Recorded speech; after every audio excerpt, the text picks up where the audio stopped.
Mutongoi wa chama cha DCP Rigathi Gachagua niwaweta silikali taye na muvango wa kuvalaanya usakuani wa kiliombunge cha Kalou ula watwaiiw'a umunthi kuya kauntini ya Nyandarua.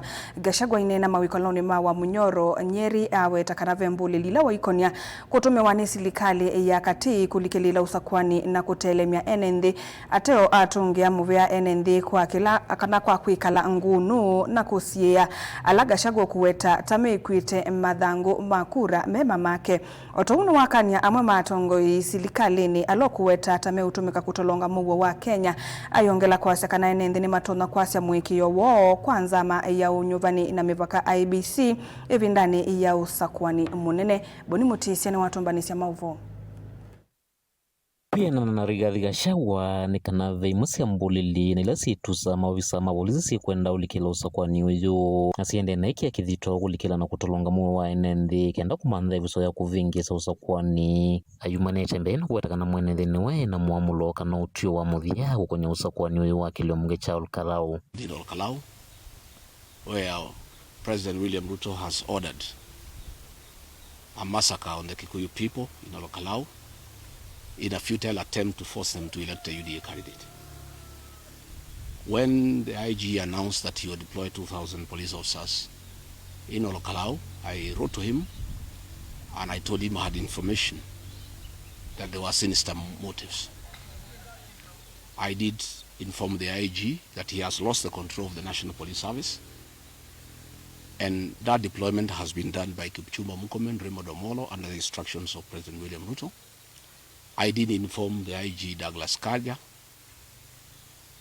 that rogue police officers operating under members of parliament had been dispatched to Kalou to cause mayhem. Ni kumana na kiva la woneka imatungia muvea enenthi ala malikila na gwikithia kana usakuani uyu ni wa umelu na kuendea na uvithu wa siku ila matea kwithiwa na wiki kuna sio gukonya usakuani wa umunthi. At around 12 noon, the UDA people realized that they have lost the election, where our candidate is leading with almost 95% of the votes that have been cast. And that is when now they decided to execute Plan B, which has been authorized by President William Ruto, to cause chaos and mayhem, attack polling stations, chase away all the agents, beat up the election officials, chase away the observers, and exchange the votes with the marked ballot papers. As we speak, Munyeki Primary School has been attacked, Huruma Primary School has been attacked, AC Primary School, the biggest polling station, has been attacked, Nyakiambi polling station, Gorika and Mumbi. Luckily, the people of Kalou, the true sons and daughters of the Mau Mau, have repulsed these policemen. Otauni wa makanya tongoi kana yumbelo aweta tameutumika ni silikali kulikila kana kutolonga muvanthi no ya Kenya aiweta kana President William Ruto na nzamani wana wa IBC ni mwenda na ulikila muvanthi no ya Kenya maundu ni makoneti uteti. You are an embarrassment to our community.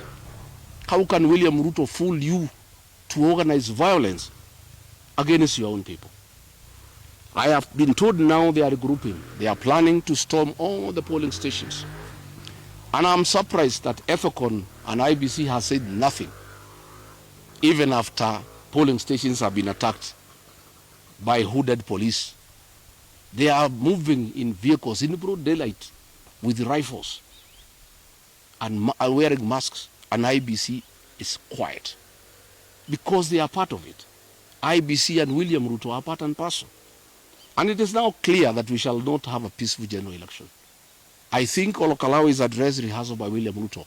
Mutongoi TV, Nyenetoa Boni, Motesia.